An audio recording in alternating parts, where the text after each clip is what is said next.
Buenas, mientras se van sumando y conectando, les doy la bienvenida a una nueva clase abierta del Seminario de Derechos Humanos y Acceso a la Justicia. Hoy vamos a estar hablando de la temática de acceso a la justicia en el contexto de encierro. Van a estar disertando Melina Bofelli, que es coordinadora del programa de recepción de denuncias del Comité contra la Tortura, y Antonella Mirengui, que es también coordinadora, pero del programa de inspecciones. ¿Se escucha bien? ¿Todo en orden? Sí. Buenísimo. Hola a todos.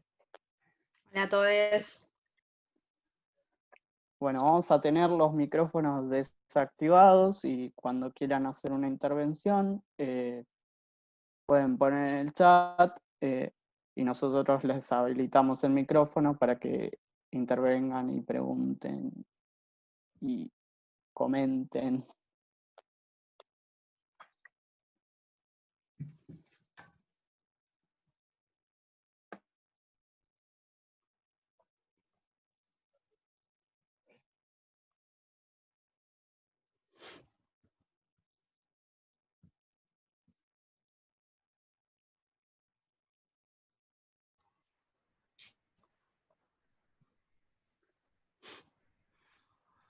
Buenísimo. Bueno, podemos ir arrancando. No sé si hay alguna otra duda o algo sobre el seminario en sí.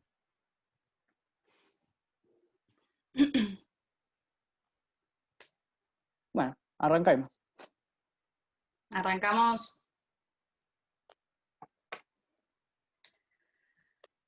Bueno, primero saludar a todas, a todos, a todes y agradecer también por la invitación, por el espacio. Son muy necesarios estos tipos de diálogos y conversatorios, en la universidad pública sobre todo. Y bueno, y poder compartir este espacio de intercambio con Melina también para mí es muy especial, porque gran parte de lo que soy también profesionalmente lo he construido a su lado. Hace 8 años yo me recibí de abogada en esta universidad, pero bueno, hoy difícilmente me van a escuchar hablar de la profesión en sí, porque si bien la considero como una herramienta de transformación, mi recorrido en diversas instituciones y con otras profesiones han hecho de la construcción de lo que soy, mi conocimiento para llevar adelante, mucho con mis compañeros y compañeras de otras profesiones, trabajadores sociales, psicólogos, sociólogos, abogados, todos con una perspectiva de derechos humanos, y desde ese lugar voy a hablar no solo desde la profesión, sino de la construcción de la multidisciplina, de lo interdisciplinario, y por eso también por ahí me van a escuchar hablar en plural más que en singular. Me cuesta un poco, porque también entiendo que en la senda de los derechos humanos, si hay algo que aprendí a transitarla de manera colectiva y no de manera individual, ¿no? Bueno, como para hacer una introducción, quiero comentarles que desde dónde me voy a posicionar o nos vamos a posicionar con Melina. Recorremos los espacios de encierro de la provincia de Buenos Aires, cárceles, centros de jóvenes, hospitales psiquiátricos, comisarías, donde nuestra principal búsqueda siempre va a ser la palabra de las personas detenidas para intervenir, para denunciar, y a la vez eso va a ser el material de estudio, por decirlo de alguna manera, no solo de los espacios de encierro, sino todo lo que conlleva eso, enfocándonos en las diversas violencias que despliega el Estado en pos de lo que desde la sociología se llama la construcción del orden social, y cómo estas violencias son naturalizadas por la sociedad en general y otros actores, y entre ellos el sistema penal. Cuando me hizo Ezequiel la propuesta de la invitación al seminario, por ahí me costaba hablar un poco de lo que era el acceso a la justicia, y me parecía como que se quedaba corto me quedaba corto cuando hablaba de acceso a la justicia, y era que que no solo estamos hablando del sistema judicial, perdón, del poder judicial, sino que estamos hablando de el sistema judicial que engloba el poder judicial, ¿no? ¿Y de qué hablamos cuando hablamos del sistema penal? Hablábamos de un archipiélago de instituciones, de discursos, de actores, de legislación, de diseños institucionales, de circuitos de producción de la penalidad, que van variando históricamente. Es lo que se llama la política criminal, que se va a discutir en cada gobierno de turno, ¿no? El sistema penal despliega de manera desigual y de manera discrecional sus recursos y su persecución, focalizándose en grupos determinados que van a estar atravesados por la clase, por el género, va a ser racial, étnico, etario. El sistema judicial, el sistema penal es selectivo, el sistema penal es clasista sobre todo. Lo que llama Zaffaroni en su libro El enemigo penal, ese va a ser el objeto con los que nosotros trabajamos. El objeto también, lo que se llama también la criminalización mediática de estas personas, ¿no? Y esto tiene un impacto de naturalización en la sociedad, donde se asocia la relación entre delito y pobreza, y que además tenemos que defendernos, ¿no? O sea, eso es lo que nos dicen quiénes son, cómo es la construcción de ese enemigo, cómo estigmatizamos a esas personas, la construcción en sí de un enemigo público. Bueno, dicho todo esto, solo quiero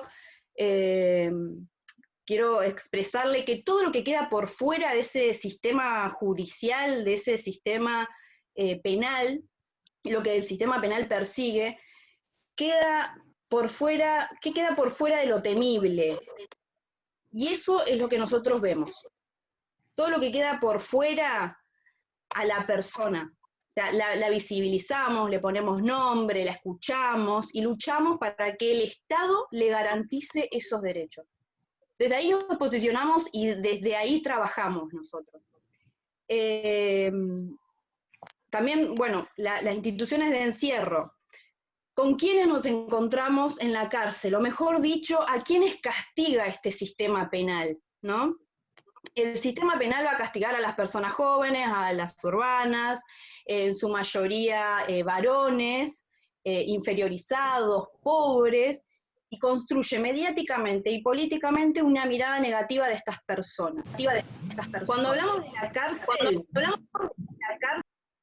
como la institución que adoctrina por excelencia a los cuerpos que habitan la cárcel, nosotros decimos que es el mayor circuito institucional del gobierno de la pobreza y de la precariedad, y sobre todo de la desigualdad social.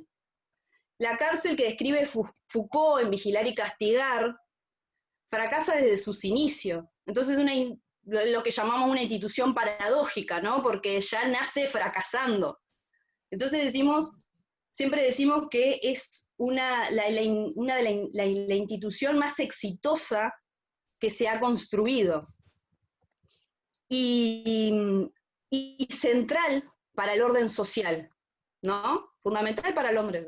Su función en esta sociedad es gestionar personas que van a ser expulsadas de la sociedad, que son expulsadas del sistema educativo, del sistema laboral, del sistema sanitario también, y que son los pobres.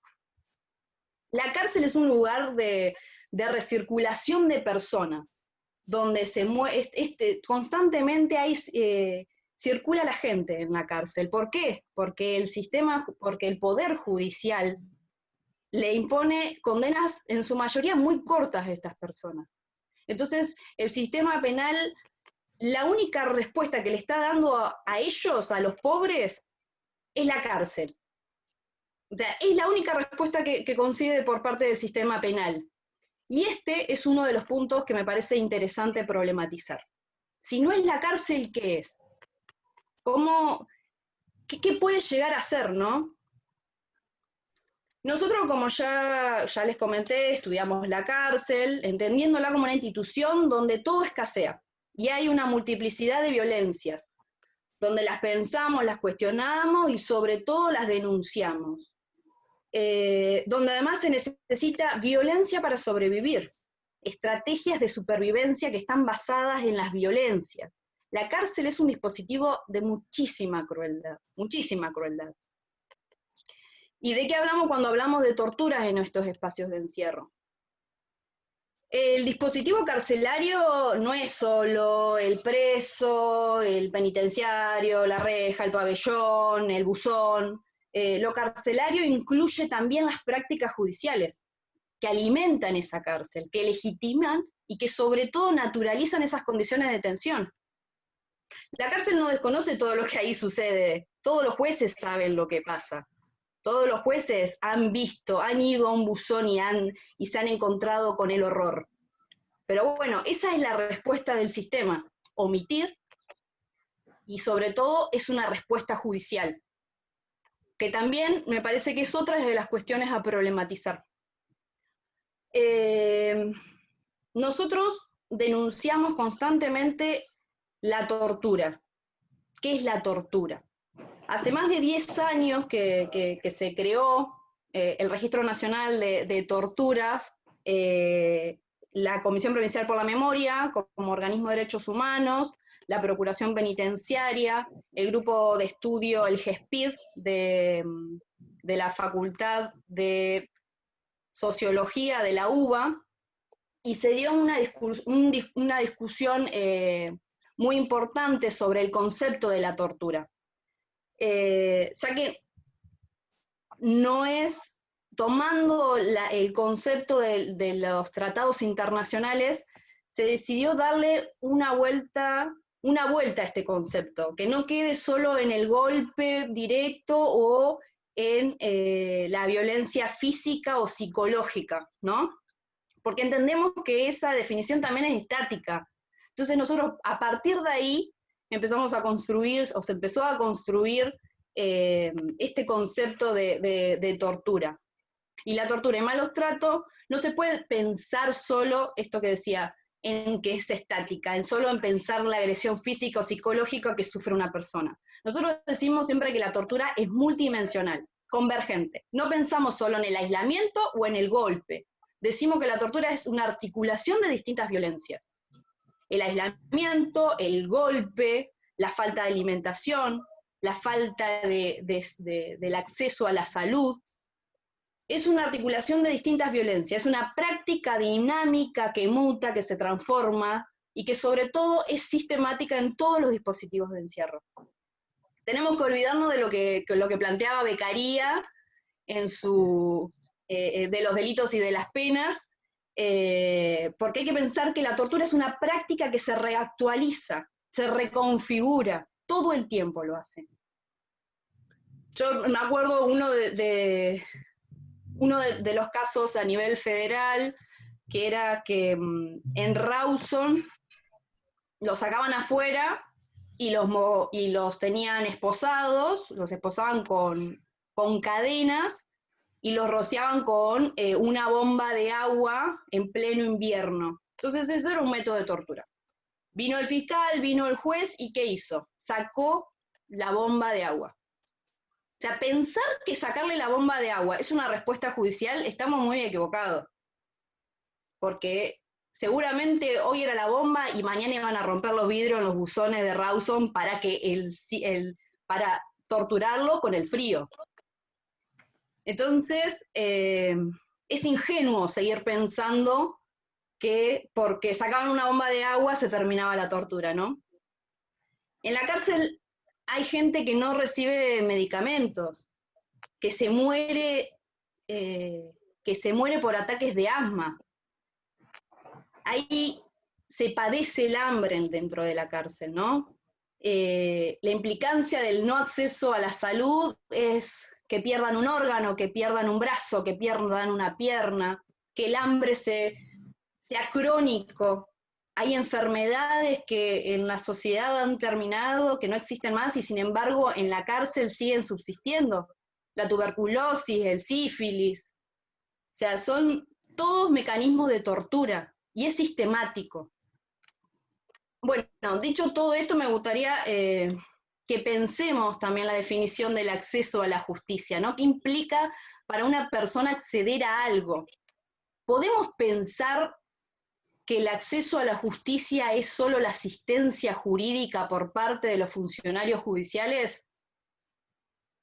Creo que, digo, lo hago en forma de pregunta para que realmente esto sea, que construyamos lo que es el acceso, ¿no? El acceso a algo, acceso a lo más. Por eso cuando hablamos de intervenciones colectivas, que es por ahí a lo que me convoca el seminario, no es solo pensar la intervención en términos jurídicos, ¿no? Sino en la multiintervención, con otros actores, en la multidisciplina, contar con otros actores como las organizaciones de familiares, organizaciones sociales, involucrar al Estado con sus ministerios, por ejemplo, el Ministerio de las Mujeres, el Ministerio de Salud, a la universidad también hacerla parte de pensar y sobre todo ser crítico, ¿no? Ser crítico a lo que hoy día pensamos con el acceso a la justicia, sobre todo. Y bueno, hasta acá creo que voy a dejar a Meli que continúe, que seguramente vamos a hacer más un intercambio, pero bueno, la idea es un poquito centrarnos desde a dónde partimos nosotras. Y hablo en nosotras, Meli, porque venimos recorriendo los mismos espacios y hace mucho tiempo juntas, y, y bueno, y nada, y seguimos acá. Bueno, continúo lo que dice Ado. Obviamente todas son palabras, son una síntesis de nuestro recorrido, de nuestra trayectoria, y para mí también es un orgullo estar con Anto y con ustedes en este espacio, y les agradecemos mucho. Y particularmente, como decía Anto, me parecía interesante complementar como lo que sería la historización de lo que es la lucha de la tortura a nivel mundial, y particularmente regional, porque esto que cuenta Anto, esta conceptualización de lo que es una violación de derechos humanos, de alguna manera tiene un marco en lo que es la disputa del cumplimiento de los estándares internacionales, que es donde se enmarca nuestro trabajo. Abordar situaciones de violencia, tortura, con personas que lo han padecido, implica un gran desafío en cuanto a la intervención como profesionales, y creo que, sumando lo que dice Anto, de poder llevar adelante la formación de los profesionales interdisciplinariamente, es súper importante poder anclar nuestra intervención desde ahí, porque nuestra mirada siempre tiene que enriquecerse de las ciencias sociales y también de generar algunas instancias técnicas como pueden ser de profesionales específicos, como son los operadores de la salud, técnicos que realizan evaluaciones periciales, todo lo que tiene que ver con lo forense, enriquece nuestro tipo de intervención. El acceso a la justicia es parte de eso, y cuando hablamos de vulneraciones a los derechos humanos, el acceso a la justicia se complejiza, como dice Onela, la justicia es clasista. Entonces, nosotros, quienes estamos interviniendo, nos encontramos con una negativa permanente, y yo creo que es en la mesa de entrada. El primer problema en la justicia está en la mesa de entrada, porque la justicia no está pensada para las víctimas, no lo estuvo antes ni lo está ahora. Y hay varios procesos a nivel mundial que muestran eso, no es solo, digamos, lo que nosotras estamos contando. Porque no nos olvidemos que la lucha contra la tortura arranca en el mundo, en la década del 50, a generar todo lo que tiene que ver con el marco normativo, las convenciones. Nosotras partimos de la Convención Interamericana de Prevención y Sanción de la Tortura, y es la convención más amplia, la que, como decía Antonella, pone como un piso de estándar para poder empezar a hablar de lo que es una violación de derechos humanos de una persona que sufre un acto de tortura, porque así como están las víctimas, están los perpetradores de la tortura, y cuando nosotros diariamente nos disponemos a escuchar el testimonio de una víctima, lo que todo el tiempo tenemos que trabajar es la no naturalización de esos testimonios, de esos hechos que padecen, y como decía Antonella, con nuestro equipo de trabajo, con nuestro recorrido, con quienes caminamos estos lugares, fuimos construyendo conceptos, de los cuales son dinámicos, digamos, todo el tiempo lo estamos haciendo. Y buscamos estrategias para buscar respuesta del Estado, porque ante todo, una violación de derechos humanos la comete el Estado en todos sus niveles. Algo importante para destacar es que Argentina ratifica lo que es la Convención contra la Tortura y el protocolo facultativo de esa convención. A partir del año 2012, nosotros en Argentina tenemos un Sistema Nacional de Prevención de la Tortura, y existen varios mecanismos a nivel nacional, y uno particularmente a nivel nacional, que regulan todo el tema de el acceso a los derechos de las personas privadas de la libertad. Este trabajo de monitoreo se ve enmarcado en toda esta trayectoria histórica que yo intenté resumir de alguna manera con lo que es el marco normativo, pero también con experiencias a nivel mundial. Por ejemplo, existen herramientas como son el protocolo facultativo, el protocolo de Estambul, donde expertos de todo el mundo en la década del 90 hicieron un encuentro de intercambio sobre lo que eran los equipos interdisciplinarios con las víctimas, de sobrevivientes de masacres colectivas, de genocidios y de hechos graves que ocurrieron en la humanidad, que siguen ocurriendo, ¿no? Y cuando hablamos de la interdisciplina, nosotros también hablamos de eso. Hay muchas reglamentaciones o protocolos existentes, pero como dice Anto, el gran desafío es llevarlo adelante todos los días, con el compromiso de poder pensar las instancias del monitoreo, desde la escucha de la víctima a poder pensar esas estrategias.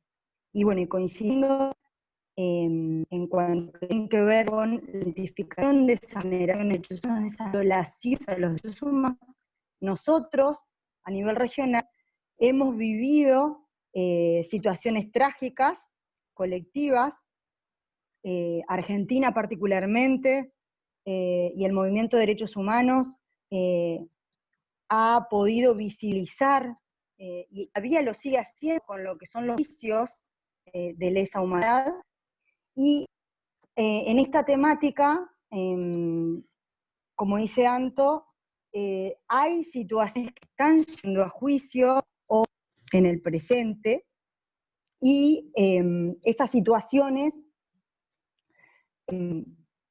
perdón, justo ahí, esas situaciones se hacen en ese enclave, digamos, ¿no? Las personas que llevan adelante estas presentaciones a nivel judicial tienen en cuenta esas trayectorias.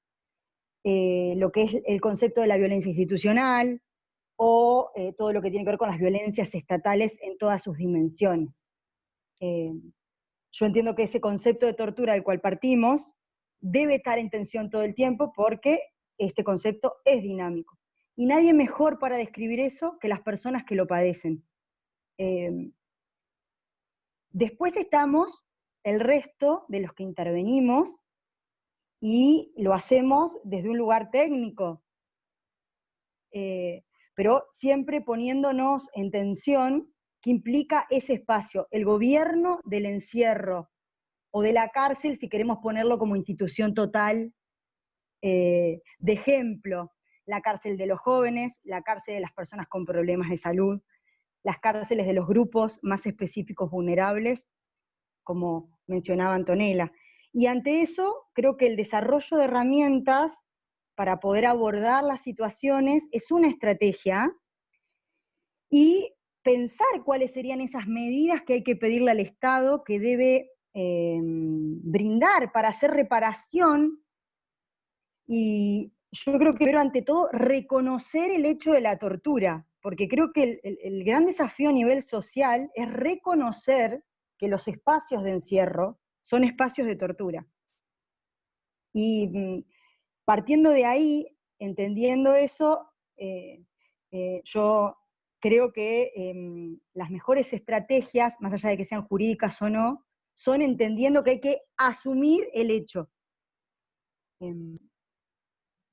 Creo que también, obviamente, en el desarrollo de lo que son las políticas públicas, es fundamental que más allá de la sociedad civil, que a nivel mundial se organizó en todas estas décadas que yo mencionaba, desde la década del 80 hasta la actualidad, es importante que los estados asuman su responsabilidad, porque son los estados los que tienen responsabilidad de investigar, son los estados los que deben controlar los espacios de encierro. Y estamos en instancias donde asumir eso es un desafío, y de alguna manera creo que el gran desafío es gestionar los espacios de encierro prohibiendo la tortura. Digo, porque las convenciones son desde la década del 80. Si vamos a ponernos a pensar en el fenómeno de la tortura y cómo se regularizó, nosotros podemos ir a nuestra propia Constitución a partir de 1994 y discutir el concepto de lo que es el agravamiento de las condiciones de detención. Podemos ver un montón de antecedentes donde a nivel interno, Argentina, o a nivel internacional, en la Comisión Interamericana y en la Corte Interamericana, se sancionó a nuestro país por violación de derechos humanos en espacios de encierro. Y a pesar de ello sigue pasando. Entonces, como decía Anto, me parece que es fundamental partir de entender que es una situación, que es una práctica sistemática. Y ante eso hay que pensar todo el tiempo las estrategias. No sé, Anto, si querés continuar. Sí, por ahí me parece interesante retomar esto de cuál es la respuesta judicial ante la tortura. ¿Por qué es tan importante visibilizar la tortura? ¿Por qué? Porque no tenemos respuesta judicial. O sea, las denuncias que nosotros realizamos de tortura muchísimas veces quedan en la nada. Entonces, visibilizar la tortura, visibilizar la cárcel, el horror de la cárcel, digo, en la cárcel como cualquier espacio de encierro, ¿no? Me parece muy interesante esto que decía Meli, de la multiplicidad también de las intervenciones. Nosotros a la hora de hacer una intervención también vamos a tener en cuenta si los grupos vulnerables o de qué situación de encierro estamos hablando, ¿no? Tenemos, por un lado, tenemos los hospitales psiquiátricos, los centros de jóvenes, las mujeres detenidas, la población trans. Me parece que esto de que a medida que va pasando el tiempo, los actores también van cambiando, porque como retomando lo que yo decía, históricamente se va modificando, la política criminal también va a depender mucho de las políticas de los gobiernos de turno, las sanciones de la legislación, la criminología mediática sobre todo, son cosas a tener en cuenta al impacto de las instituciones de encierro, ¿no? Por ahí, esto es importante tener presente que ante miles de denuncias que nosotros hacemos anualmente, la respuesta del Estado es ciega porque hoy día tenemos muy pocos imputados que pertenezcan a una fuerza de seguridad. En la cárcel deben ser muy pocos quienes llegan a un procesamiento sobre torturas. ¿Por qué es noticia la tortura? Porque no es común, o sea, no es común. Nosotros conocemos millones de casos. ¿Por qué insistimos en la amplitud del concepto de tortura? Porque la gran mayoría se muere por falta de acceso a la salud. Y eso en muchos casos no es considerado tortura. Y la mayoría de las personas que mueren en encierro es por falta de acceso a la salud. Entonces, por estas cosas nosotros insistimos en la multidimensionalidad de la tortura. Porque es muy acceder, por ahí uno dice, bueno, acceder a un medicamento, acceder al PAF, acceder es moneda corriente para nosotros, sí, bueno, piensen que en el encierro no es así. Que el acceso a la salud está mediado por un policía, por un agente penitenciario. Entonces, el no responder a ese llamado ya es, para nosotros, es tortura. En cuanto a nuestra intervención, no solo va a ser judicial, nuestra intervención tiene que ver también con un discurso político.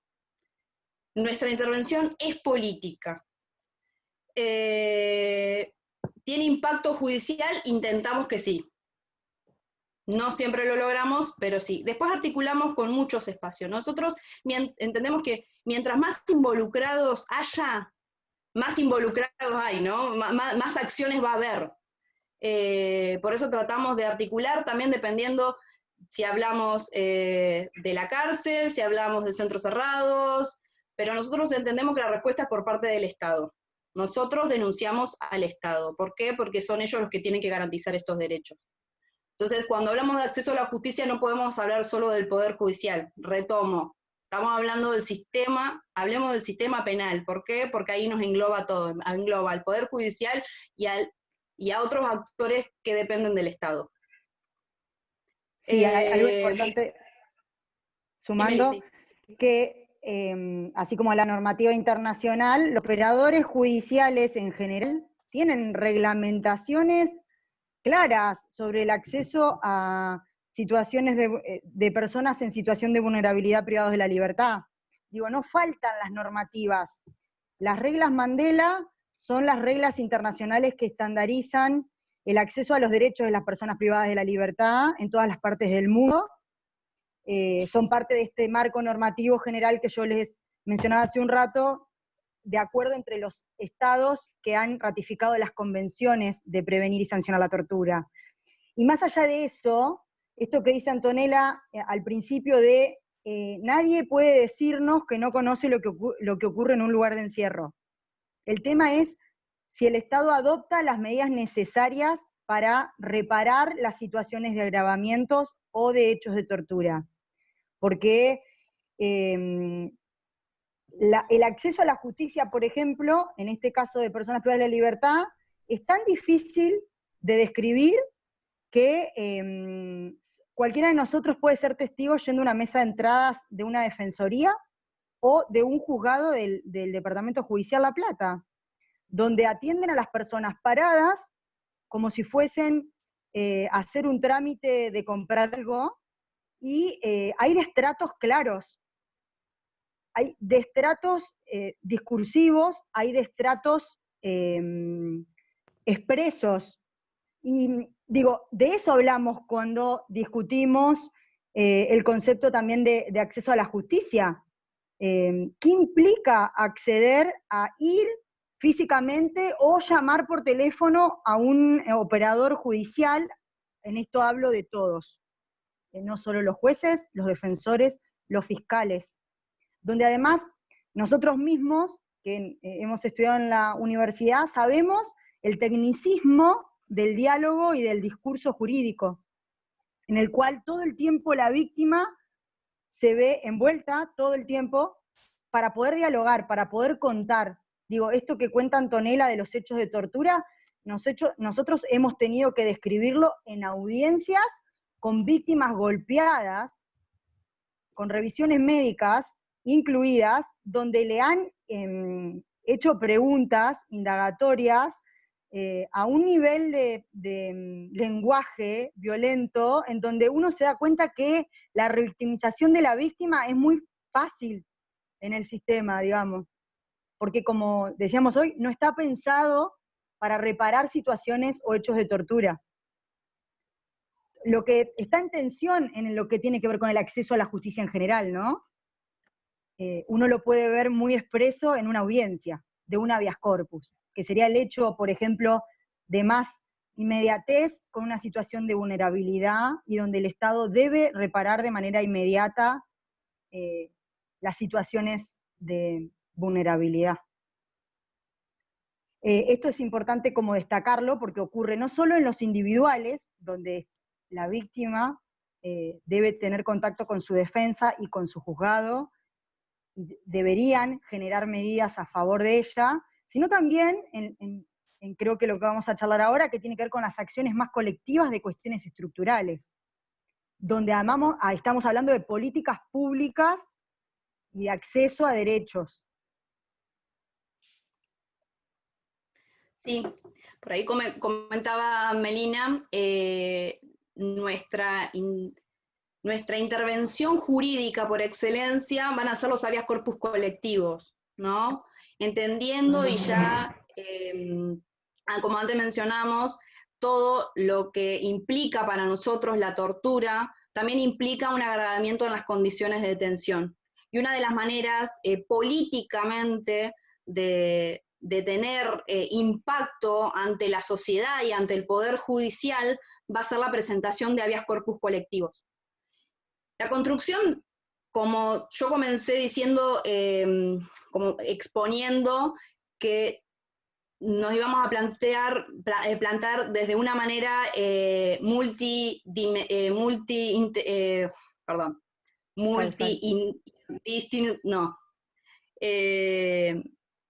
multidimensional, sino...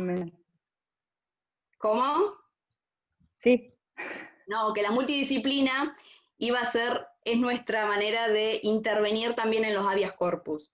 ¿Por qué? Porque no lo pensamos solo de una manera jurídica, el impacto, ¿sí? Nosotros, a la hora de presentar un habeas corpus colectivo, también están interviniendo un montón de otros actores, un montón de compañeros y compañeras de otras profesiones, donde se encargan de hacer un análisis más profundo desde nuestros conceptos, desde nuestra mirada de ver la cárcel, que va a tener de alguna manera un impacto, ¿sí? Un impacto tanto judicial, mediáticamente y políticamente. Nuestros habeas corpus también van a estar pensados según la vulneración de esos derechos y según la vulneración de esa población sumamente vulnerable. Tenemos la población carcelaria es vulnerable, sí. Ahora, hay otros subgrupos que van a tener una vulneración especial y a la vez una legislación especial. Estas vulneraciones son las mujeres, la población trans, los jóvenes, las personas con padecimientos mentales. Entonces, al haber ya una legislación especial, nuestra intervención también va a ser distinta. ¿Por qué? Porque apostamos a una mirada no solo con perspectiva perspectiva en derechos humanos, sino también una perspectiva de género, perspectiva con las personas, con la ley de salud mental, con los jóvenes. Bueno, va a tener que ver también con eso y el impacto de otras disciplinas va a ser distinto también, va a ser mirado de otra manera. Así que bueno, sería eso por un lado. Después, en las mismas presentaciones también nosotros vamos a incorporar distintas miradas, distintos actores. Es muy importante también involucrar, como ya mencioné, a otros espacios, a otros actores por parte del Estado, a los ministerios, a organismos no gubernamentales, organismos gubernamentales. Así que bueno, no sé si alguno quiere hacer... Sí, sumando a lo que estoy diciendo, en las problemáticas que históricamente hemos tratado de discutir los conceptos y ampliar esos conceptos, particularmente hubo algunos, como por ejemplo fueron los traslados constantes y lo que tiene que ver con el régimen de vida agravado de las personas privadas de la libertad, en la cuales en nuestros años de recorrido hemos trabajado en discutir a nivel judicial el concepto, porque creo que algo importante, creo que nos dijimos, es que conceptualizarlo y judicializarlo de alguna manera implica armar un estándar. Por eso nosotras, en parte del equipo, siempre lo que decimos es que las convenciones son el piso, pero el territorio marca las problemáticas. Esto que dice Antonella, de la cantidad del archipiélago carcelario, en provincia de Buenos Aires está el 60% de las personas privadas de libertad del país. Y estamos hablando solo de instituciones totales que están vinculadas con el conflicto de la ley penal. Estamos dejando afuera todo lo que tiene que ver con las instituciones de tránsito o de promoción de derechos en todo lo que es el aspecto de adicciones y régimen penal juvenil. Eso también nos plantea el desafío de pensar las problemáticas del encierro en la discusión doctrinaria. Y para eso es un ejercicio, yo creo que es muy bueno para hacer, es ponerse a pensar desde el caso Berbisky hasta acá, cuántas cosas pasaron a nivel país con respecto al litigio colectivo o al litigio individual de los casos de agravamiento de las condiciones de detención en los espacios de encierro y los casos de tortura. Particularmente porque hay un montón de situaciones que, como decía Anto, tramitan en sedes judiciales, no solo en Buenos Aires, en todo el país, y que tienen resoluciones que no alcanzan. Y bueno, creo que es importante partir desde ahí para pensar los estándares. Sí, sin duda también tiene que ver con el Poder Judicial, con los actores judiciales que hoy tenemos. Es como, si bien se necesitaría una reforma, no sé si sería una reforma, pero sí una perspectiva en derechos humanos, ¿no? Como un cambio de paradigma. Exactamente, sí, un cambio de paradigma y también esto, que las multidisciplinas ingresen también al Poder Judicial. Yo creo que ese también podría ser como un nuevo revuelo dentro de la institución totalitaria lo que es el Poder Judicial, ¿no? Involucrar a otros actores, a otros profesionales, ¿no? Y aprender de otras disciplinas y que la mirada hacia la víctima no sea solo letra muerta, un expediente, que no quede ahí. Poder llegar a la persona me parece que es sumamente importante e interesante. Escuchar al otro, visibilizarlo, individualizarlo, ponerle nombre, ponerle familia, ponerle hijos, ponerle un montón de cosas. Sí, como la historia de vida de la persona. Exactamente, contextualizar. Obviamente que, como hoy decía lo del sistema penal, ¿para qué está preparado? Bueno, hay que romper con ese paradigma, hay que romper con la invisibilización de estos grupos vulnerables y determinados. Hay que romper con la cuestión, con los pobres, con la pobreza, hay que hablar también de la pobreza, de lo que implica, de la exclusión, de por qué esa exclusión y por qué esas personas. La política criminal también es muy importante acá, discutir políticamente, discutir quiénes son esos pobres, por qué son esos pobres, por qué conviene al Estado que exista ese enemigo público y penal. Bueno, un montón de cosas que me parece que hacen a todo lo que va más allá del acceso, o sea, pensar no solo en el acceso a la justicia, sino pensar en una justicia con perspectiva de género. Perdón, de derechos humanos, estoy con la perspectiva de género, también con perspectiva de género.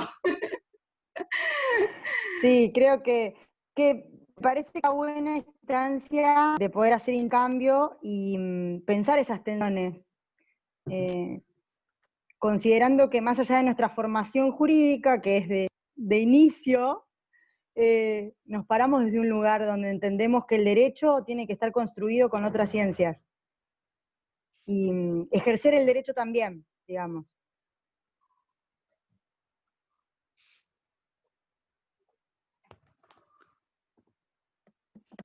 Bueno, no sé si hay preguntas, acá en el chat hay algunas preguntas, no sé si los que las hicieron pueden activar sus micrófonos y hacerlas así. Es más participativa la cuestión. Bueno, voy a hacer la pregunta. Estaba ahí, pero no, me parece súper interesante no solamente lo que expresan, que tiene que ver con todo el recorrido que vienen llevando a lo largo de todos estos años, que eso se ve, y se ve que estuvieron trabajando en conjunto y que tiene mucho que ver con la experiencia vivida en ese sentido, sino que también me parecía como bastante fuerte y como interesante lo que planteaba Antonella con respecto a, bueno, el encuentro ante el horror. Frente a ese encuentro, ¿qué hacemos y qué experiencias habían tenido de trabajo en conjunto con otros actores? Me imagino que fueron sumándose a lo largo del recorrido de estos años, pero bueno, ¿qué experiencias hubo en ese sentido?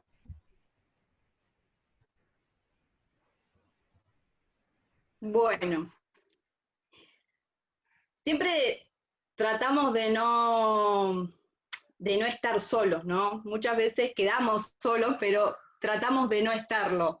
Siempre es muy importante también entender que como comenté al principio, en la senda de los derechos humanos mejor no estar solo y de pensar de manera colectiva, ¿no? Mientras más pensemos, mejor y más fuerte vamos a hacer el impacto. En este camino, fundamentalmente, la importancia que hoy tienen las organizaciones sociales y las organizaciones de los familiares es sumamente importante, e incluso desde una mirada reparatoria para muchos de ellos, ¿no? Entonces, pensar la intervención de manera conjunta siempre va a ser mejor, y hoy día nosotros nos planteamos desde, bueno, incluso donde nosotros trabajamos está la red de familiares de víctimas de violencias del Estado, que se viene construyendo hace muchísimos años, y sí es sumamente importante tanto esas intervenciones como seguramente otros actores que frente a una política que va en contra de derechos humanos, de derechos y de no accesos, hemos tenido intervenciones. Otros organismos de derechos humanos, tratamos de articular con organizaciones sociales también, tratamos de involucrar al Estado, porque no es lo mismo intervenir y otra cosa es involucrar, ¿no? O sea, tratamos de involucrar a quienes tendrían que dar la respuesta, en muchos casos el Ministerio de Salud, en muchos casos el Ministerio de las Mujeres ahora, u otros ministerios, Ministerio de Justicia y Derechos Humanos sobre todo, pero bueno, tratamos de intervenir de manera lo más colectiva posible.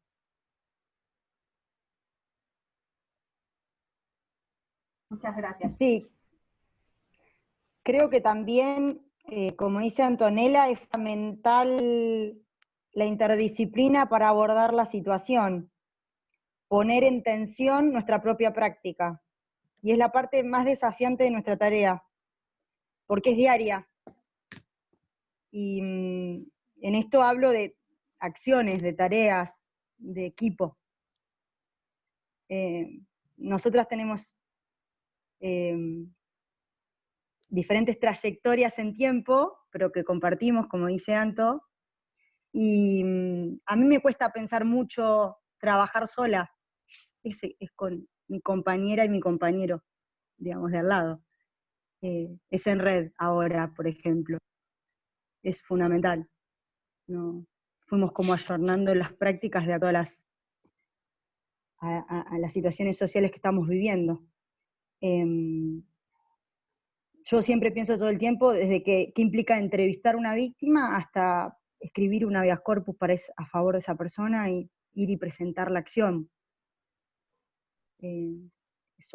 Podría ser un simple acto, pero esto que dice Antonella, de que para nosotros nos constituye en un acto de intervención colectiva e interdisciplinaria, le damos ese sentido, digamos. Y después pensar espacios de reflexión, creo que es fundamental. Sí, sí, también me parece muy importante esto que decía Meli, que cuál es nuestro camino de intervención, ¿no? Nosotros no solo vamos a la cárcel, sino vamos a la cárcel, entrevistamos a las personas detenidas, corroboramos y observamos en las condiciones en las que se alojan esas personas, hacemos un relevamiento exhaustivo de esos lugares, para después hay un equipo que prepara un informe, que en su mayoría son sociólogos, trabajadores sociales, preparan un informe y ese va a ser nuestro instrumento a la hora de hacer una presentación colectiva. Una vez que presentamos la acción colectiva, también llamamos a los jueces, hablamos con los defensores, o sea, nuestra intervención no solo termina en la letra, en el papel y nada más. Nuestra intervención es mucho más amplio. Entonces, y hacemos un seguimiento de lo que denunciamos después. Después esperamos una respuesta judicial, y una vez que llega esa respuesta judicial, tratamos de corroborar que eso sea así. Y si no es así, continuamos denunciando. O sea, es como nuestra tarea nunca termina, porque el horror sigue, porque el horror es sistemático igual que la tortura. Entonces, nuestra intervención siempre va a continuar. Por ahí, Meli, también contar, la intervención individual es muy parecida, pero bueno, con la persona y el juzgado y la defensa de esa persona. Sí, donde también aparecen familiares, redes afectivas, que son mucho más amplias que el concepto tradicional de familia, y en donde nosotros como equipo tenemos que estar pensando todo el tiempo esa forma de abordar. Algo que me parece que es importante es que nosotros, los que nos formamos en el derecho, tenemos una falencia básica que es la entrevista. Lo aprendemos fácticamente ejerciendo, y desde un lugar difícil, porque creo que todavía los espacios de formación no nos dan tanta herramienta para abordar situaciones problemáticas, situaciones de conflicto, y creo que es importante siempre poder pensar el espacio de la entrevista como un espacio de intimidad, así como lo hacemos cuando vamos a los lugares de encierro, que el equipo ingresa a las celdas y entrevista a las víctimas. Nosotros, cuando trabajamos en sede o por las diferentes vías de atención al público, buscamos que la entrevista sea un espacio de intimidad donde haya un intercambio y se pueda asesorar a la persona. Digo, no es una situación fácil contar un hecho de tortura, ni una situación fácil contar una vulneración a los derechos. Y es como que eso lo vamos construyendo, nos falta un montón.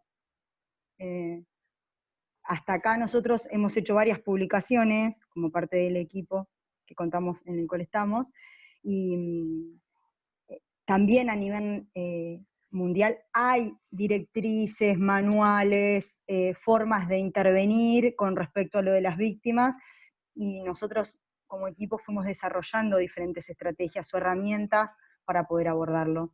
Porque esa recolección del testimonio, o esa forma de sistematizar el testimonio, no es solo para los sociólogos, digamos. Todos los demás que intervenimos lo debemos hacer, debemos aprender a hacerlo. Y después, ¿qué hacemos con eso, digamos, no? Si es solo describir la situación, o poder pensar y poner en tensiones cosas que aparecen en los testimonios. Esas continuidades también de lo que dice Antonella llevan mucho tiempo. El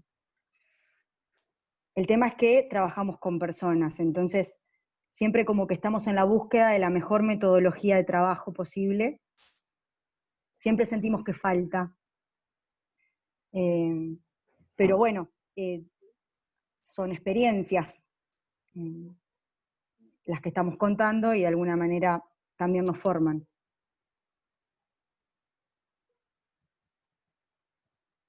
Bueno, acá no sé si Cristina puede activar el micrófono, sí. Sí, ahí lo activé. Buenísimo. Muy interesante la charla. Mira, yo me estoy dando cuenta porque a pesar de que hay muchos actores que intervienen en la parte de derechos humanos, todo se centra en el Poder Judicial.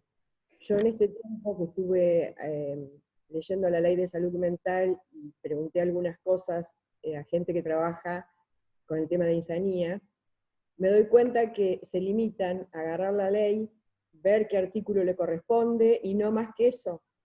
Yo creo que falta mucha capacitación en el Poder Judicial para interpretarla socialmente con respecto a los derechos humanos.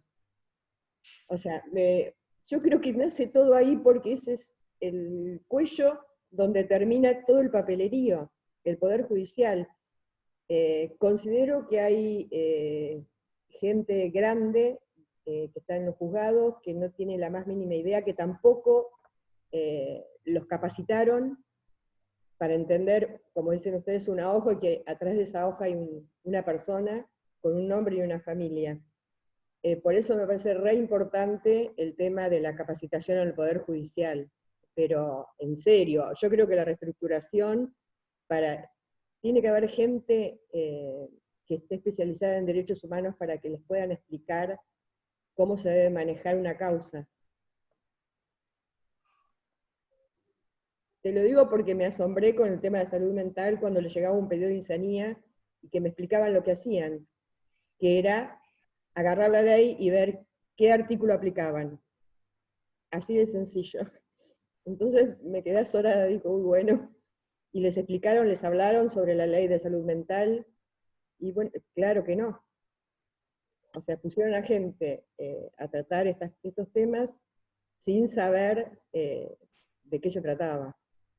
Creo que la falla empieza por ahí, porque la ley está, no, cada uno la interpreta a su manera. Es lo que creo. Sí, sí, coincidimos en que falta una política de perspectiva en derechos humanos dentro del Poder Judicial, pero también, como comentábamos al principio, es parte del sistema penal también, ¿no? El sistema penal está preparado para eso, está preparado para que el Poder Judicial, la única respuesta que pueda dar es la letra muerta de una ley que termine en un expediente.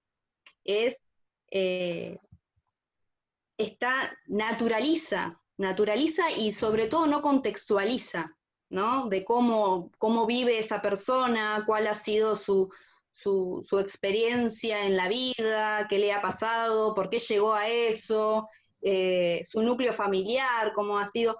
Bueno, eso también es parte. Es parte del sistema penal, ¿no? Está preparado para eso, está preparado para que termine ahí, para que no pueda haber nunca. Muchas veces los funcionarios judiciales, en su gran mayoría, no les conoce la cara a las personas. Y eso es sumamente grave. Muchos están conociéndolo ahora a través de la videollamada. O sea, si hay algo que vino a traer la pandemia, es que muchas personas conozcan a sus defensores, por ejemplo. Lo cual es una locura. Lo cual, del solo pensarlo parece, pero es gravísimo. O sea, es gravísimo, y el sistema penal está preparado para esto también, para que nadie los pueda denunciar, para que no lleguen las denuncias a los jueces o no lleguen las denuncias a la defensa o a los fiscales, quienes también se tienen que hacer parte de lo que sucede en las cárceles. Las cárceles están repletas no solo por la cárcel en sí, sino por el Poder Judicial, que la única respuesta que puede dar es la cárcel. El sistema penal tampoco busca respuestas. La única respuesta, y la más fácil y la única que conoce, es la cárcel. Institución que ha fracasado desde su inicio. Entonces, hasta que no haya una reestructuración dentro, una reestructuración dentro del Poder Judicial, y quiénes son esos actores judiciales, funcionarios judiciales, seguramente esto siga sucediendo. Claro, y por eso no pensás que ¿quiénes van a controlar? Realmente el Poder Judicial es que va a controlar los desajustes cuando ustedes presentan amparos.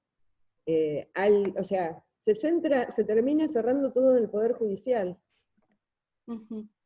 O sea, no solamente una reestructuración básica como quieren hacer, sino una capacitación humana también, porque si no, por más reestructuración de juzgados. Bueno, un ejemplo, cuando formulabas la pregunta o tu opinión también, que se me venía a la mente, era lo que pasó en el Fuero Penal Juvenil, con todo lo que tuvo que ver el avance legislativo que se logró a partir de la lucha de todas las organizaciones a nivel nacional y a nivel provincial, de todo lo que tiene que ver con la ley y la aplicación del fuero, lo que implica en política pública, pensar un espacio de no encierro para los jóvenes y las medidas. Creo que una de las cosas que planteó Antonella, que parece está bueno que retomemos en esta parte, es cuáles son las alternativas a la pena que no implique el freno de tortura, el encierro, digamos, y se cae en el sistema penal o en la selectividad penal. Es un tema que también es medio agobiante, ¿no? Porque por donde lo miremos, por donde leamos, o las intervenciones o las experiencias que conozcamos, son tremendas, porque es dolor, la descripción del dolor, del horror. La Corte de la Provincia de Buenos Aires hace años que tiene una subsecretaría de Personas Privadas de Libertad y Derechos Humanos, donde le baja de alguna manera protocolos y formas de actuación a todos los jueces de la provincia, al mismo tiempo el Ministerio Público, tanto la parte de las fiscalías como las defensorías. Hace muchos años, desde el año 2006, 2005, también reglamentan y bajan directrices de intervención. Existen lo que se llaman las reglas de Brasilia, que es el acceso de los operadores judiciales a los grupos de vulnerabilidad, pero todo eso es un marco normativo, que desde el derecho lo podemos leer, acercarnos, discutirlo judicialmente. El tema es cómo lo vemos en la práctica. Sí, totalmente de acuerdo. Y yo coincido con la interdisciplina. La única manera de romper eso es indisciplinariamente. Poner en tensión la ley positiva. Si no, parece que tenemos que abrir el código y repetir un artículo para encuadrar el supuesto delito. Y reproduciríamos de alguna manera también lo que es el Poder Judicial. Sí, me parece, sumado a lo que decía Meli, me parece también pensar en la intervención con otros actores, ¿no? Y fortalecer. Nosotros, el concepto de víctima también ha sido un concepto que lo hemos desarrollado, que lo hemos dado vuelta, que hemos dado vuelta sobre ese concepto, y también lo hemos transformado, ¿no? Y transformado también en lucha, en transformando el dolor, cómo se puede transformar en organización. Y cuando hablo de esto, hablo fundamentalmente de las organizaciones de los familiares y las redes de familiares que existe hoy, y que me parece que son sujetos políticos sumamente interesantes, porque no solo tienen la experiencia vivida en carne propia, sino que las resoluciones también las pueden llevar a otro lugar, y que me parece que, no me gusta la palabra empoderar, pero empoderar a estos espacios, darle herramienta, acompañarlo, me parece que es un proceso también sumamente interesante, y sobre todo para que se planten como sujetos políticos. Y no es lo mismo un familiar organizado que un familiar de una persona detenida que está sola. Entonces, por eso decimos que nosotras decimos que es mucho más interesante y que puede conseguir y que se logra mayores satisfacciones e incluso reparatorio para la persona cuando alguien está organizado con otro. Entonces, pensar a esos espacios que sean sujetos políticos, que tengan herramientas y que también sean actores que vayan contra este sistema penal, me parece sumamente interesante y muy importante en lo que es la lucha por los derechos humanos. Me parece que cuando hablamos de intervención también estamos poniendo un montón ahí. O sea, nuestra intervención también es esa, es con otro, es con otro, es con las organizaciones familiares, es con organizaciones sociales, pensarnos no solos, ¿no? Sí, poner en tensión, como en espacios como este, los conceptos adquiridos. Digo, es un espacio dentro de la facultad donde pone o construye, creo que el concepto de acceso a la justicia lo amplió también de alguna manera, y siempre va a faltar, o sea, en la temática estamos aprendiendo todo el tiempo, de alguna manera, ¿no? Y yo creo que lo importante también es pensar esos estándares, qué se busca en general política pública, qué se le pide al Estado que genere ante estas situaciones de vulnerabilidad. Bueno, muchas gracias. Bien. Voy a hacer un comentario vinculado un poco con esto último que estuvimos charlando. Respecto a lo que es la sistemática vulneración de derechos humanos de las personas privadas de la libertad, creo que es lo que trae justamente que haya una naturalización dentro del Poder Judicial de estas prácticas, ¿no? Como que los operadores dentro del Poder Judicial, y me incluyo porque trabajo en la defensa pública, vemos estas violaciones de forma tan regular, tan diaria, y vemos a las familias denunciándolos todo el tiempo, sin obtener la respuesta judicial, por supuesto. Creo que terminan de alguna manera naturalizándose y van quedando perdidos entre los papeles, ¿no? Como cuando vemos una presentación de un ejemplo, no sé, de un habeas corpus, o una solicitud de audiencia, o un escrito pidiendo lo que sea, siempre vemos que ese papel, digamos, la persona queda escondida en ese papel. Por ahí, por eso tratamos de lograr estrategias que vayan un poco hacia la oralidad, al conocer la persona, poder verla. Incluso es algo que por lo menos yo de mi lugar lo pedimos mucho, tratar de conseguir audiencias, aunque sea, para eso, para que haya un contacto humano y que dejemos de pensar, o que dejemos de olvidarnos que atrás de todo ese papel hay una persona, que, como dicen ustedes, tiene, por supuesto, su familia, y que, como en el lugar que me toca ocupar por mi parte, los vemos constantemente haciéndose presentes en el Poder Judicial, que tiene unas cuestiones simbólicas increíbles. Esto que mencionaban de atender a la persona parada a través de la mesa de entradas es algo que hemos discutido mucho, por lo que implica simbólicamente, ¿no? La persona esté, primero que nada, a una distancia, segundo, en un lugar público, tercero, como del otro lado del mostrador, como si de este lado del mostrador fuésemos otra cosa, o fuésemos, qué sé yo, superiores, o lo que sea, como que se use esa distancia gravísima, tanto para las familias, las personas que acompañan a las personas privadas de la libertad, como para las personas privadas de la libertad de por sí. Me quedé pensando en esto de las estrategias, y a veces lo cierto es que los instrumentos jurídicos no son suficientes, como ustedes me lo dijeron, haber denunciado en múltiples ocasiones cuestiones vinculadas con torturas, con falta de acceso a la salud, más en el contexto en el que estamos hoy en día.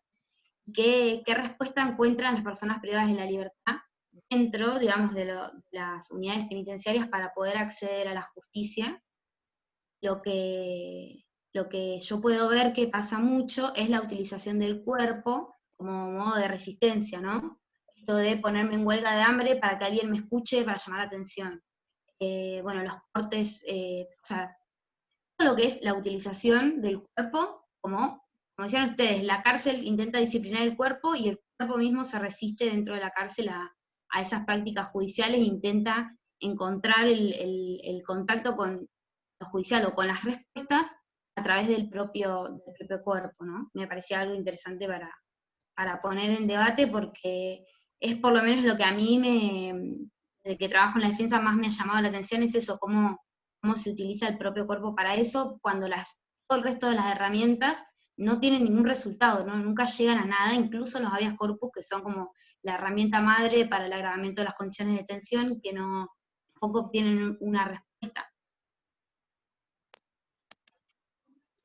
Sí, no solo como lo que planteás, Micaela, en relación a que solo es un papel.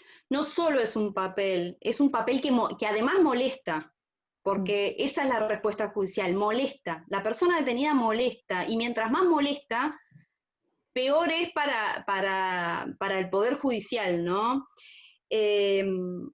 Y esto que decís en cuanto al cuerpo, en poner el cuerpo como lugar de batalla, si se quiere, son estrategias de supervivencia dentro de la cárcel. Es la estrategia que han conseguido, lamentablemente, dentro de la cárcel para acceder a derechos. Que eso es lo peor de todo esto, que es para acceder a derechos. Las autolesiones, las huelgas de hambre, pelearse con otro, a fracasos, tirarse a buzones, todo lo que implica el cuerpo, como vos decís, es la consecuencia de la cárcel, ¿sí? La cárcel genera cuerpos degradados, humillados.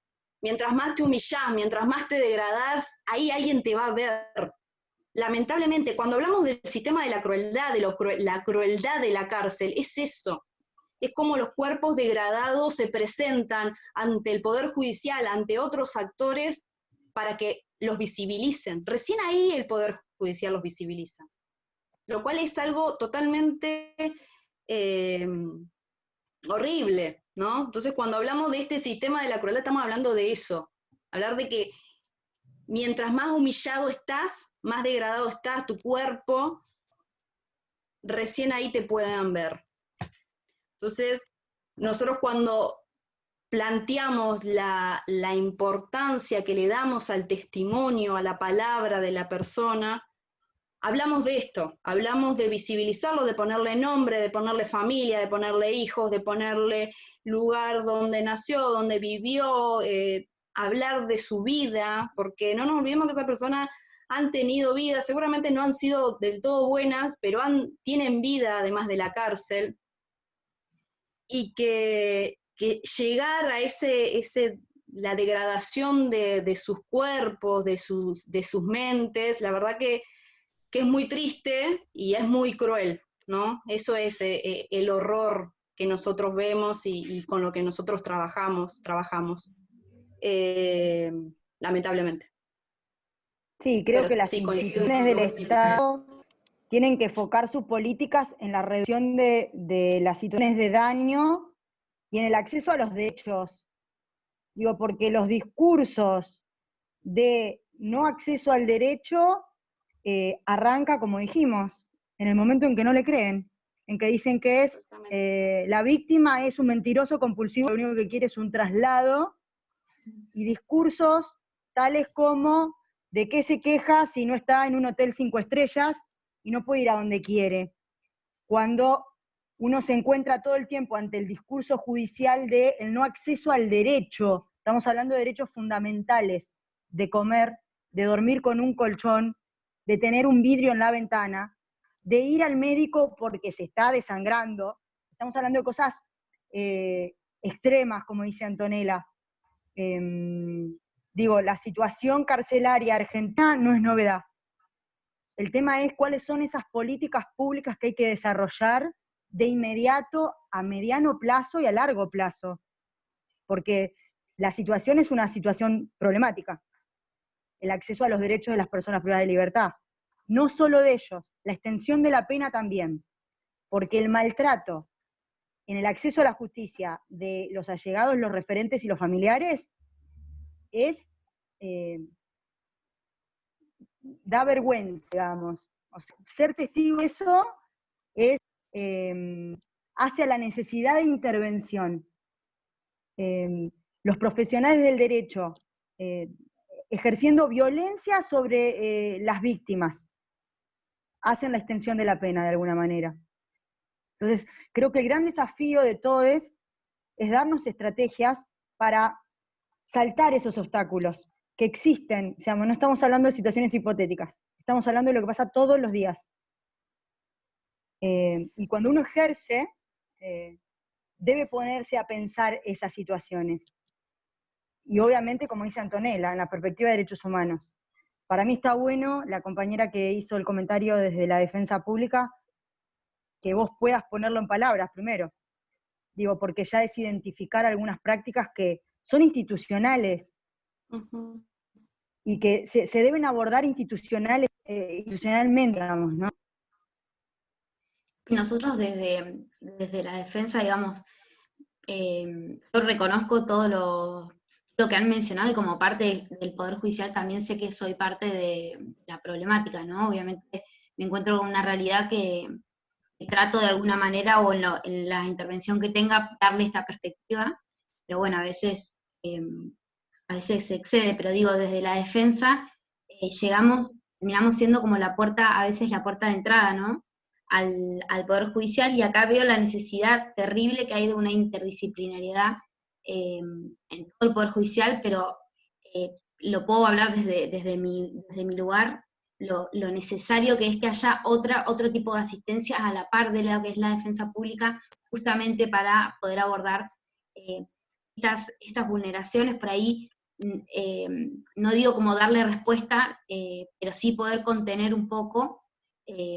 Digo darle respuesta porque la respuesta viene por otro lado, ¿no? Viene por la política pública, por la inversión, por aumentar los recursos humanos, los recursos económicos, viene por supuesto por un paquete de medidas que tiene que ser estructural y que tiene que ser tan amplio que creo que ni siquiera podría terminar de enumerar lo que podría dar esa solución, ¿no? Y también de la parte judicial.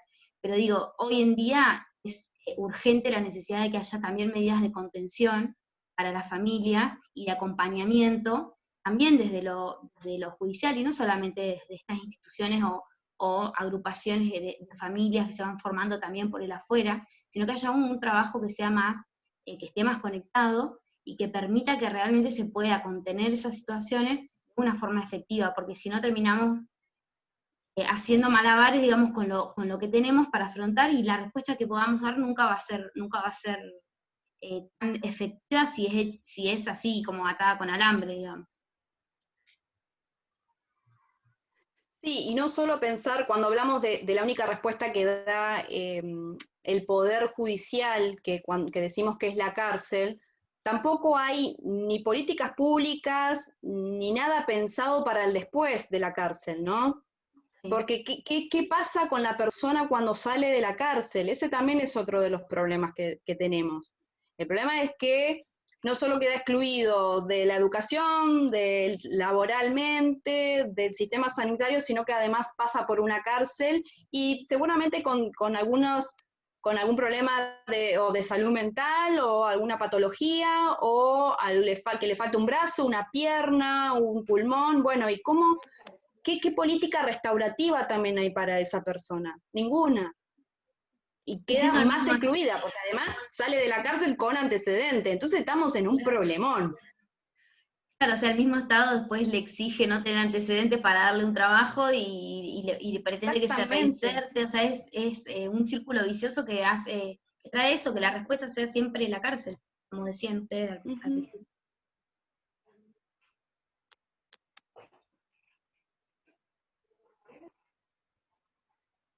No sé si alguien más quiere hacer algún aporte, alguna pregunta, puede activar el micrófono directamente y hacerla.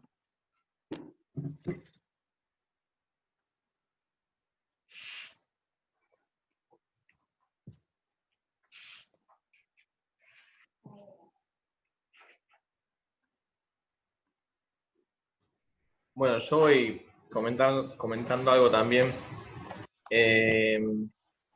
Nada, yo coincido realmente, para mí, una de las cosas que recuperaban bastante, principalmente, bueno, lo mencionó Anto, para mí, en primer lugar, en torno a las discusiones que podamos tener a la reforma del Poder Judicial, para mí la primera que tenemos que llevar adelante, principalmente en la justicia penal, es justamente desjudicializar la justicia. Para mí es imprescindible que haya otros actores, que prime la interdisciplina, porque de otra manera estamos dando una respuesta 100% jurídica y 100% desde los operadores del derecho a problemáticas y fenómenos que son sociales y que están atravesados por un montón de cuestiones. Para mí, en ese sentido, es como que tenemos que avanzar en eso, en ese trabajo de remarcar esa necesidad. No puede ser que la justicia se nutra casi al 100% de abogados y abogadas. Por eso también inclusive generó en su momento el debate lo que era el juicio por jurados, de que los jurados estuviesen integrados por personas que no eran abogados y abogadas. Bueno, generaba como discusiones. Para mí es esencial. Por esas realidades, porque si no es 100% un enfoque jurídico. Así que nada, coincide en eso, para mí es una de las claves sobre las cuales hay que trabajar.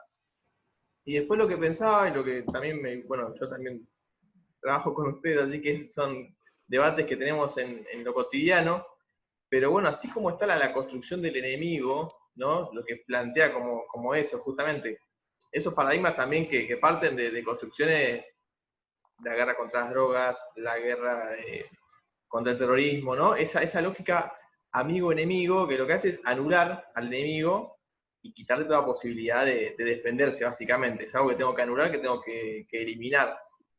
Pero así como se construye un enemigo, yo creo que también hay que trabajar en la construcción de la víctima. Porque, también rescatando experiencias del feminismo, hay buenas y malas víctimas. Entonces, en este sentido, juega también esto. Queda clarísimo que una persona que fue brutalmente reprimida en una cárcel es una víctima. Queda claro que una persona que tiene padecimientos de salud muy graves en una cárcel es una víctima. Y yo creo que eso no está en discusión, pero ahí lo que juega es que es una mala víctima, se lo merece. Esa es la cuestión para mí. O por lo menos ese es el discurso también que se ha generado en torno a eso, ¿no? Como también el aguantarse en la cárcel, esa discusión. Y en torno a eso, yo pensaba justamente de esas víctimas lo complicado que es que su discurso o que su palabra llegue, básicamente. ¿Por qué? Porque está completamente desvalorizada y negada. Entonces, bueno, lo que se me ocurre justamente en ese sentido, digo, basta con tomar la palabra, hacer la presentación y remitirlo a la justicia, porque la realidad es que hemos encontrado con que más allá de que uno presente las condiciones y las describa, la respuesta judicial sigue siendo la misma. Entonces pienso, ¿qué otras alternativas incipientes o qué otras posibilidades de intervención se nos presentan? O sea, se me ocurre quizás la necesidad de fomentar la organización colectiva de familiares, de personas detenidas, como para otorgar más fuerza, fomentar la creación, no sé, de cuadros jurídicos, sociales, digo, dentro de la cárcel. Pero digo, ¿qué otras estrategias nos damos más allá de llevar la palabra de las personas detenidas a la justicia? ¿Qué estrategias nos damos para validar ese discurso? Porque sabemos que está inferiorizado y que está completamente anulado. Entonces, ¿cuáles son las otras alternativas que podemos ir pensando? Sí, por ahí con lo que haces referencia de la buena víctima, mala víctima, es primero construir a la persona detenida como una víctima, ¿no? Porque eso lo podemos decir nosotros, que es una víctima. Para nosotros es una víctima del sistema de la crueldad. Ahora, para lo que son los medios de comunicación y el poder político, seguramente no sea una víctima. ¿Por qué? Porque cuando hablamos de víctima, difícilmente puedas cuestionar a una víctima. ¿Quién le discute a una víctima? O sea, la figura de la víctima también es una figura antidemocrática, porque ¿quién se va a oponer a lo que padeció el otro? El tema es que no lo ven como una víctima, y ahí es el problema que tenemos, que hasta que se construya el papel de víctima de esa persona, que nos queda un montón para mí, nos falta un montón, hasta que eso no pasa, ¿cuál va a ser la respuesta? ¿O cómo podemos llegar a que sea visto como una víctima? Entonces, hasta que no haya un reconocimiento por parte del Poder Judicial, lamentablemente, o que haya una política criminal que los pueda rescatar de alguna manera, por decir algo, rescatarlo de ese horror, y que lo ponga como un papel de víctima, ahí podemos discutir y dar la discusión. El tema es el mientras tanto, porque el problema que tenemos acá es ese, es que nosotros nada más lo reconocemos como víctima. Los organismos de derechos humanos, los que conocen la cárcel, pero el resto, ¿qué pasó? Hubo un cacerolazo, hace 2 meses atrás, hubo un cacerolazo en contra de los institutos liberatorios. O sea, ni siquiera era que liberaban presos, eran institutos liberatorios, se le estaban dando beneficios procesales a las personas, lo que le correspondía. La respuesta de la sociedad fue salir a cacerolear. Y eso es una cachetada para por lo menos lo vivimos como un golpe bajo fue, ¿no? Entonces, para mí hay que hacer esa construcción también de la víctima. No sé si de buena o mala víctima, de víctima, nada más. Entonces, es bastante complejo. Para mí es bastante complejo llevarlo a ese lugar. Sí creo que las organizaciones pueden acercarse un poco, porque no es lo mismo una madre de una persona presa que el preso mismo, no es lo mismo, ahí sí. Entonces yo insisto con que los colectivos de organización, las organizaciones sociales y las organizaciones de familiares tienen mucho peso, para mí pueden generar un montón de cosas. No sé si la víctima, no sé si todavía llevaría el concepto de víctima ahí. Pero bueno, sí, esa es... Sí. Yo creo que además en el acceso a los derechos, la situación de encierro es vulnerabilidad, y solicitar desde la situación de encierro el acceso a los derechos implica a veces más vulnerabilidad, porque creo que es importantísima la palabra de las personas detenidas.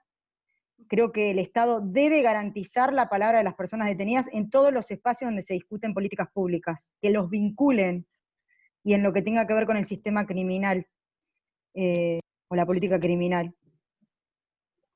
Sí coincido con Ann que lleva tiempo poder afrontar la problemática con todas las implicancias estructurales de la institución total del sistema de la crueldad. Y eso yo lo veo también más cercano en lo que son las organizaciones, en la sociedad civil, ¿no? Y yo siempre no puedo dejar de pensar en esas luchas silenciosas que se han dado durante tantos años, de las cuales las organizaciones actuales pueden retomar, ¿no? Esto, como decías vos, desde el movimiento feminista a el movimiento de derechos humanos. Digo, siempre el poder establecido o hegemónico desconoce o quiere ocultar las situaciones de flagelo de la humanidad. Creo que el gran desafío también es pensar estrategias que sean culturales, que sean artísticas, que sean educativas,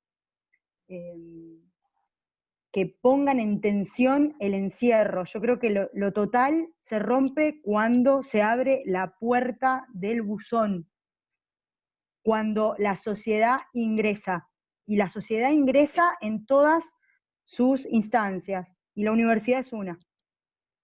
Y los operadores de los diferentes ministerios son otra. Siempre pienso que para mí, en la trayectoria de lo que fue judicializar situaciones de vulnerabilidad, hubo un gran cambio en la Corte cuando en la asesoría pericial forense empezaron a trabajar las antropólogas y los trabajadores sociales describiendo el horror en un dictamen pericial. Digo, a veces ahí hay algo también que pensar en cuanto a esto que decíamos de la interdisciplina.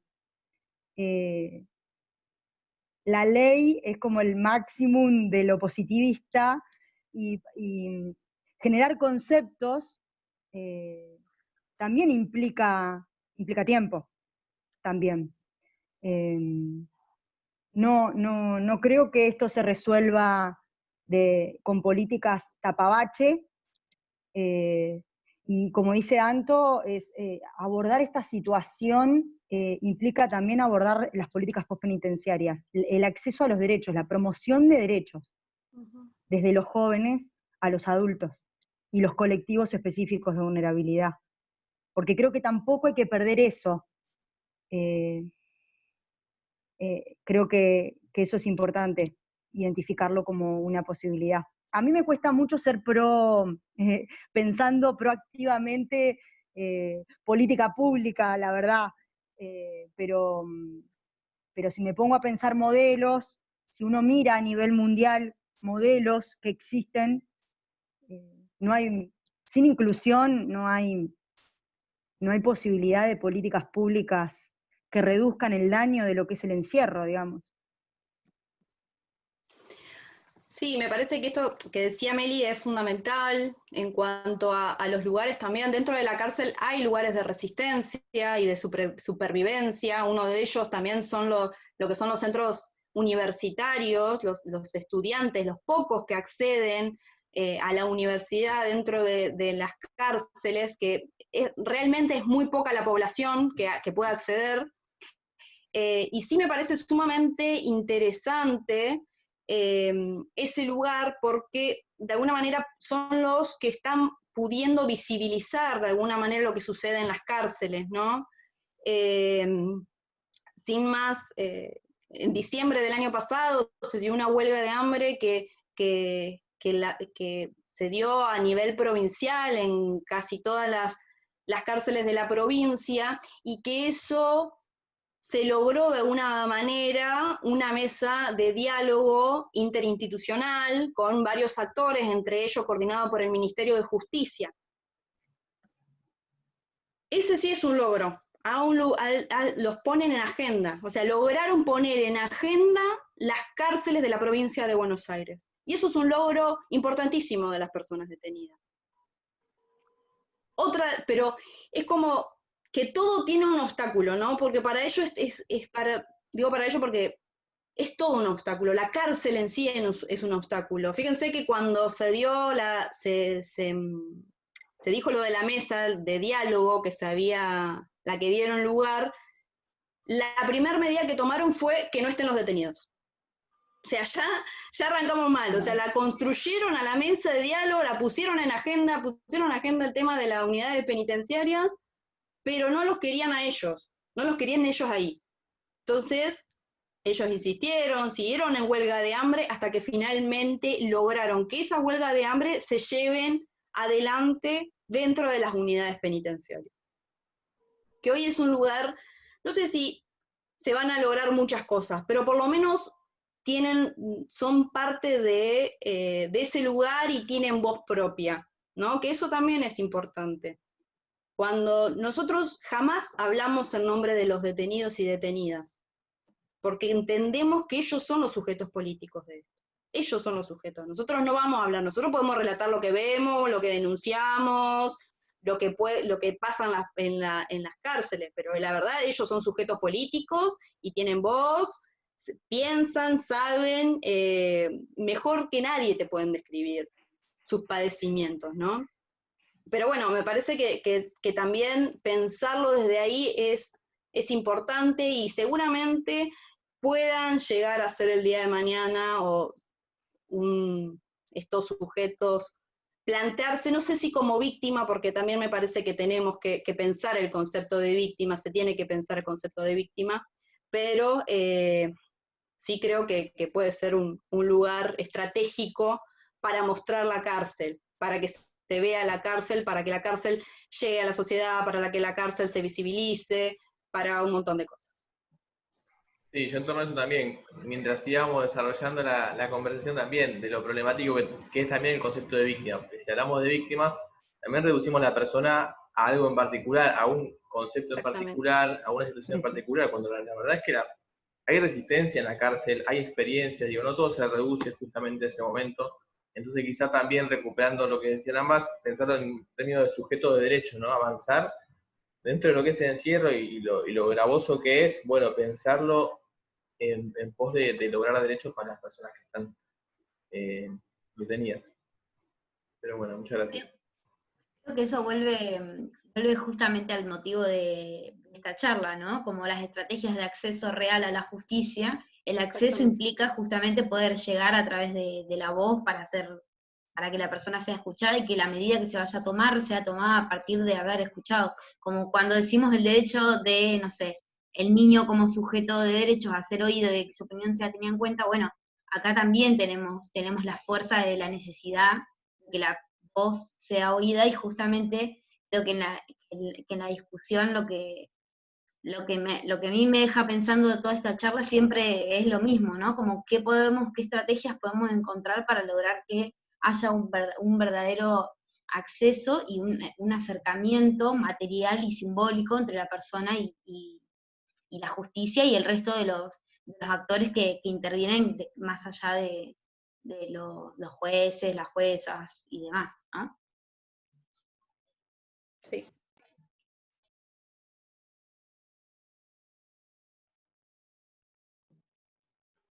Bueno, no sé si alguien más tiene una consulta, algo que aportar. ¿Verdad? Bastante bien los aportes. Así que bueno, si no nadie quiere activar el micrófono y comentar algo, bueno, nada, primero agradecer a Meli y a Anto, que bueno, muy buena explicación dieron hoy, hablaron un montón. Bueno, nada, nos veremos pronto. Cualquier consulta que tengan también nos pueden mandar a nuestras redes sociales o a nuestro mail. Estamos a disposición. Chicos, no sé si tienen alguna red social o algo para aportar, así cualquier consulta que surja después puedan comunicarse con ustedes. Si no, bueno, con nosotros se pueden comunicar y nos comunicamos con ellos. Bueno, cualquier cosa seguimos en contacto. También había un par de personas también que estaban pensando en escribir también sobre la temática o sobre el eje para el trabajo final. Así que estará el nexo ahí, si no. Por supuesto. Sí, para ir intercambiando.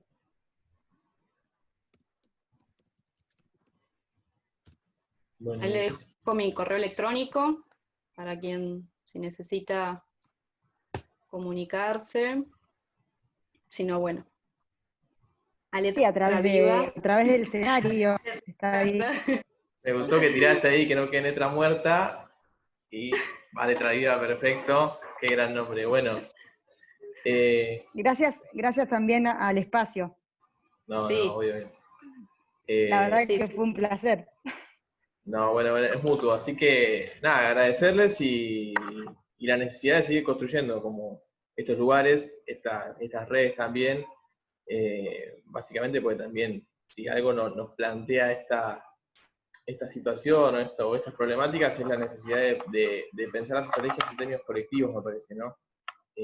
También ante una formación, principalmente porque estamos también en la Facultad de Derecho, más allá de que hay compañeros de otras carreras también que se han sumado a la charla, digo, una formación que nos ha marcado tanto por lo individual, como después uno ve lo colectivo en los espacios de resistencia, que generalmente son también los más olvidados en la currícula, los más olvidados en el derecho en general. Así que bueno, nada, esa necesidad de mantener lo colectivo fuerte y nada, en constante circulación y contacto.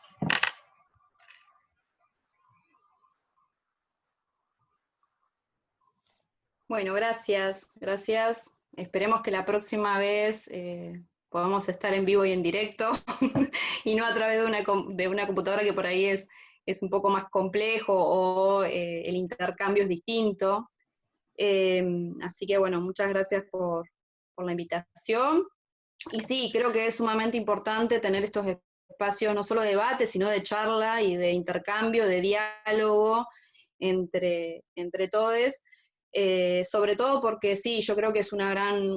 Yo me recibí hace 8 años ya, yo entiendo que la facultad es otra, ha cambiado un montón y ha cambiado para bien, pero realmente hace 8 años atrás yo padecí lamentablemente la facultad, pero gracias a ese padecimiento yo me pude encontrar con otras profesiones a lo largo de mi carrera que me han ayudado no solo a reivindicar mi profesión como herramienta de transformación, sino también a entenderla que colectivamente siempre es mejor. Así que bueno, muchas gracias y nos vemos la próxima. Sí, Bueno. cualquier cosa estamos dispuestos a intercambiar. Gracias. Bueno, mil gracias, Anto y Meli. Bueno, nos veremos la próxima. Adiós. Vale, adiós. Chao.